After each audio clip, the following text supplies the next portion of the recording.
آپ اپنے گھوڑے پہ بیٹھے رہنا اور میں آپ کے گھوڑے کی برابر میں پیدل دوڑتا ہوا چلا کروں گا، اسی سفر میں آپ مجھے پڑھا دینا۔ اور میں مدرسے آیا تو واقعی طبیعت خوش ہوئی۔ جب درخت اچھا ہوتا ہے نا تو پھل بھی اچھے ہوتے ہیں۔ جب درخت اچھا ہوتا ہے تو پھل بھی اچھے ہوتے ہیں۔ بعض لوگ، اللہ پہلے مجھے بعد میں آپ سب کو عمل کی توفیق عطا فرمائے، بعض لوگوں کے پاس تھوڑا اکڑ، غرور، تکبر یہ ہوتا ہے۔ اللہ تعالیٰ ایسی بلاؤں سے ہم سب کو محفوظ و مامون فرمائے، آمین۔ ایک درخت ہوتا ہے، درخت، اس درخت پہ پھل جتنے زیادہ ہوں، کیا بولو او چینل والو، او چینل والو، بات نہیں کرو، پانی کی بوتل مل گئی، کوئی اشرفیوں کی تھیلی تھوڑی مل گئی، ہاں بات نہیں کرو گے بیٹا، اچھا۔ تو جس درخت پہ پھل زیادہ ہوں وہ درخت اتنا ہی زیادہ جھکا ہوا ہوتا ہے، بے شک۔ اور جس درخت پہ اگر پھل نہیں ہو تو وہ ایک دم کھڑا ہوا ہوتا ہے۔ اللہ الصمد۔ مدرسے کے بچے، دل سے دعائیں نکلی ہیں ان کے لیے، اللہ تعالیٰ ان کو علماء ربانیین میں شامل فرما دے، آمین۔ بڑے مؤدب، بڑے مہذب، تہذیب اور تعلیم یافتہ بچے ہیں۔ آپ کیا جانتے ہیں تعلیم کا معاملہ میں بتاؤں، بڑی مشکل سے اور بچوں کے لیے نصیحت بھری بات ہے۔ ایک بستی جس کا نام غزالہ، کیا نام ہے بولو؟ غزالہ۔ بستی کا نام ہے۔ اس بستی میں ایک بڑا آدمی، امیر آدمی رہتا تھا۔ اس نے اپنے گھر پہ ایک عالم صاحب کو، ایک مولانا صاحب کو پڑھانے کے لیے رکھ لیا۔ 6 کلومیٹر سے وہ عالم صاحب اس کے گھر پڑھانے کے لیے جایا کرتے تھے، مگر ایک بچہ 9 سال کا روزانہ راستے میں کھڑے ہو کر کے اس عالم صاحب کو دیکھتا تھا، ان کا دیدار کیا کرتا تھا۔ ایک دن عالم صاحب نے دیکھا، دوسرے دن دیکھا، کئی دن کے بعد کہا، بیٹا تم کون ہو، کیا کرتے ہو، روزانہ یہاں پر ملتے ہو؟ اللہ الصمد۔ اس بچے نے کہا، حضرت ایک مرتبہ میں نے عالم کی زبانی سنا تھا کہ کسی عالم کا دیدار کرنا، کسی عالم کا چہرہ دیکھنا، کسی عالم سے مصافحہ کرنا گویا ایسا ہے جیسے نبی پاک سے مصافحہ کرنا۔ سبحان اللہ، میں سبحان آپ کا اللہ۔ دیدار کرتا ہوں، میں آپ کو دیکھتا ہوں۔ کہا تم کیا چاہتے ہو؟ کہا میں چاہتا ہوں کہ تعلیم حاصل کر لوں۔ کہا بیٹا میرے پاس تو وقت نہیں ہے، میرے پاس اتنا ٹائم نہیں ہے جو میں تمہیں پڑھا دوں۔ وہ بچہ تھوڑا سا مایوس ہوا اور گھر چلا جاتا ہے، لیکن رات کو درود شریف پڑھتا ہوا سو جاتا ہے۔ جیسے ہی درود شریف پڑھتا ہوا سویا، اس کی قسمت بیدار ہو جاتی ہے۔ میرے آقا تشریف لے آتے ہیں، آمنہ کے لال آ جاتے ہیں، آقا علیہ السلام آ جاتے ہیں۔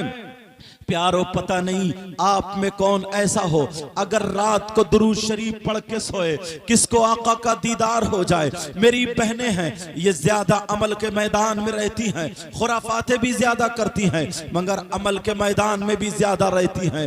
ذرا سنو، وہ بچہ ادھر سویا، 9 سال کی عمر ہے، درود شریف پڑھتا ہوا سو جاتا ہے۔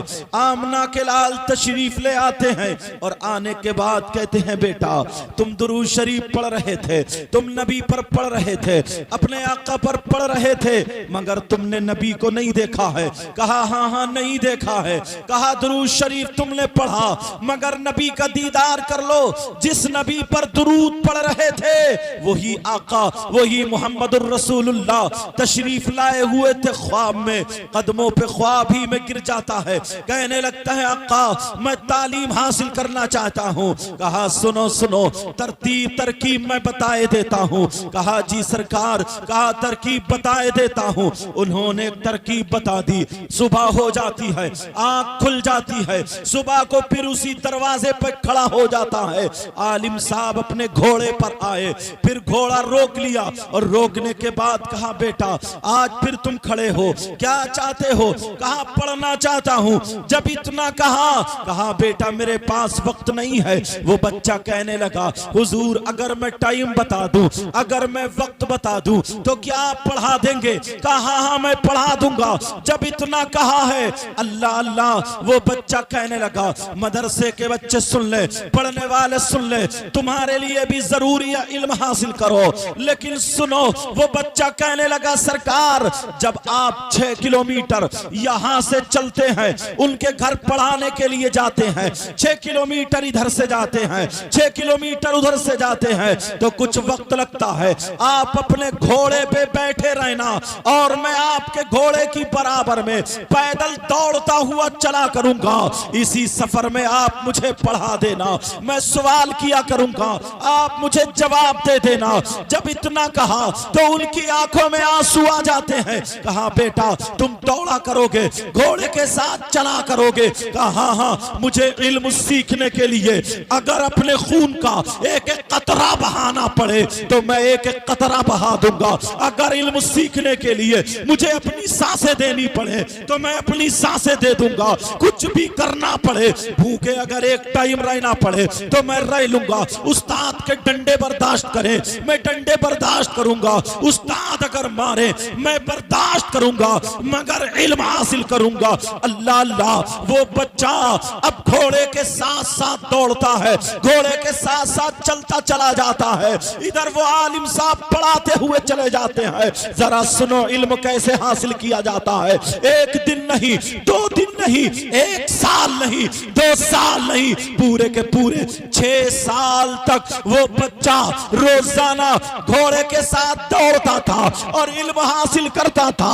अल्लाह को एक दिन वो आदा पसंद आ गई, इतना बड़ा आलिम बना दिया जो उलमा में सरे फहरिस्त है। उस बच्चे का नाम सुनोगे तुम मचल जाओगे। वो बच्चा कोई और नहीं है, वो बच्चा इमाम मोहम्मद गज्जाली है। इमाम मोहम्मद गज्जाली उसका नाम आता है। अल्लाह अल्लाह, आज इन मदरसे के बच्चों को देख करके मेरी तबीयत खुश हुई है कि हाँ हजरत अल्लामा मौलाना असनाद साहब ने इन्हें तरतीब भी दी है, इन्हें तदरीब भी दी है, इन्हें तालीम भी दी है। वही उस्ताद अच्छा होता है।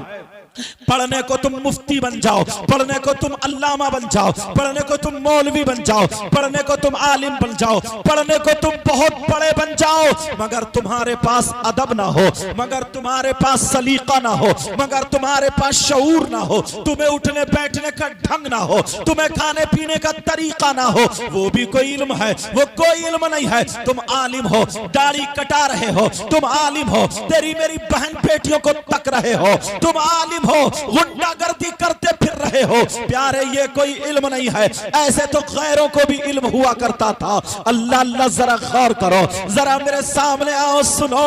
अल्लाह अल्लाह, मुझे वो बात याद आने लगी। नाज़रीन इकराम, इसी तरह के और वाक़ियात और बयानात सुनने के लिए चैनल को सब्सक्राइब करें, बेल आइकन को दबाएं ताकि अगले आने वाले वीडियो का नोटिफिकेशन तुरंत आपके पास पहुंच जाए।